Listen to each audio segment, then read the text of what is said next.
अस्सलाम welcome back to our school of English grammar. I hope आप ठीक होंगे, अच्छे से होंगे। एज यू नो दैट मैं आपको टेंस पढ़ा रहा हूँ। प्रेजेंट मैंने कंप्लीट कर दिया, पास्ट टेंस मैंने कल स्टार्ट किया और पास्ट टेंस का पास सिंपल और पास इंडेफिनिट मैंने कल डिस्कस किया।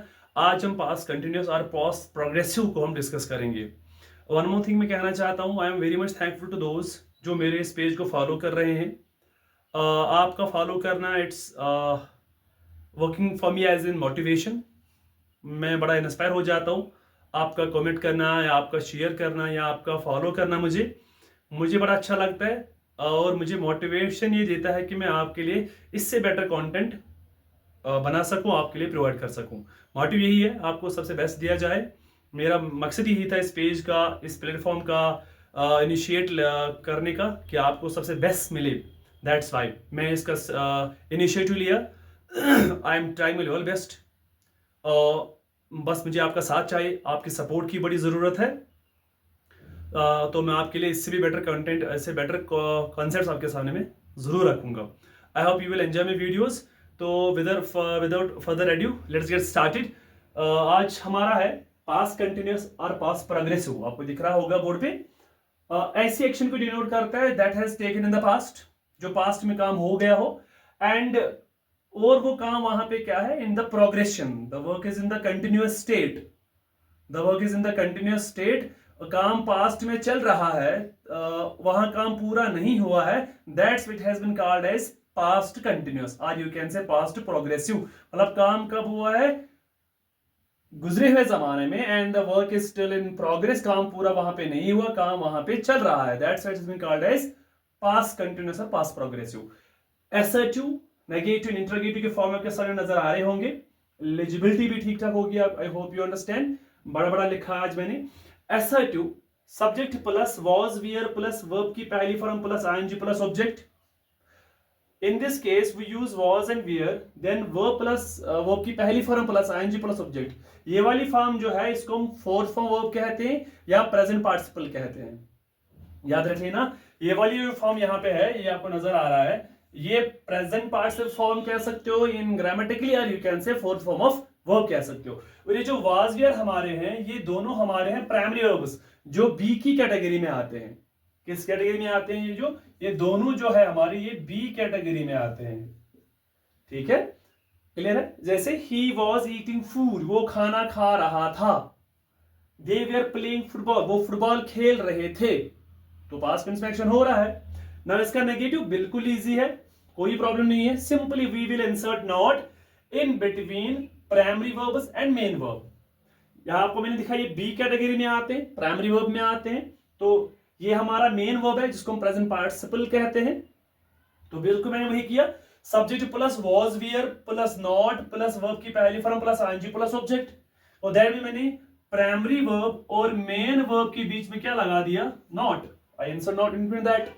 ये है हमारा वॉज वियर, हमारा प्राइमरी वर्ब है, इसके बीच मैंने फिर नॉट लगाया, उसके बाद मैंने मेन वर्ब यूज किया। तो सिंपल याद रखना है आपको, जब भी पास्ट कंटिन्यूअस का नेगेटिव बनाना होगा आपको प्राइमरी वर्ब और मेन वर्ब के बीच नॉट लगाना, बन गया इसका negative.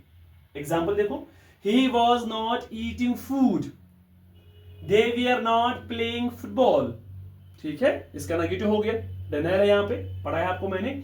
Now move to interrogative. Interrogative जहां क्वेश्चन पूछे जाते हैं, यू नो दैट हम प्राइमरी वर्ब से क्वेश्चंस बनाते हैं। अगर वो याद होगा, मैंने आपको सेंटेंस के टाइप्स पढ़ाए थे, मैंने वहां पे यस और नो क्वेश्चन पढ़ाए थे आपको। मैंने बोले थे वो ऐसे क्वेश्चन जो यस हेल्पिंग वर्ब से स्टार्ट होते हैं, जिनका आंसर या तो यस में देना या तो नो में। तो प्राइमरी वर्ब से क्वेश्चन बनते हैं। कल वाले केस में वैसा नहीं था, कल मैंने समझाया था वहां पे क्या इशू था। यहां तो बनते हैं क्वेश्चन से, तो लिखेंगे was were plus subject plus verb की पहली form plus ING plus object and question mark.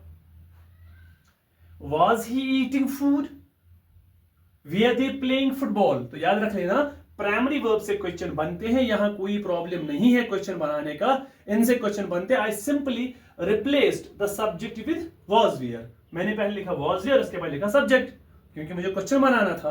I hope you understand. ये था इसका असर्टिव पास्ट कंटिन्यूअस का negative and interrogative. I hope you understand this.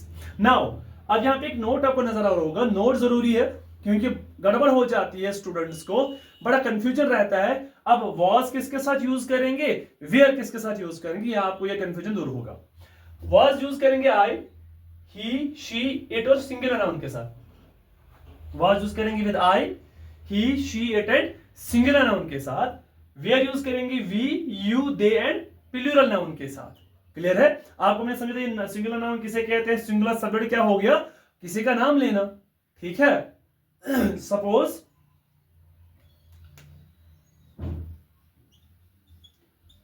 Raj was eating an apple। तो यहां पे देखो मैंने लिखा नाम किसी का, तो ये हो गया singular noun. I hope understand. जहां मैंने यहां पे यूज किया, यहां पे ही, ये दे, ये हमारे प्रोनाउंस है। तो यहां पे सिंगुलर नाउन हो गया, किसी का नाम लिखना सिंपली। राज एक कोई पर्सन है, सिंगुलर में है, दैट्स व्हाई इसके साथ यूज किया मैंने वॉज। देखो यहां भी वॉज मैंने लिखा, यहां भी वॉज मैंने लिखा है।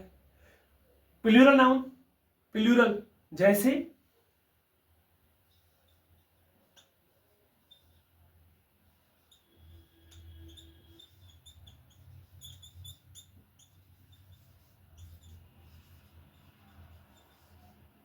Girls we are singing a song.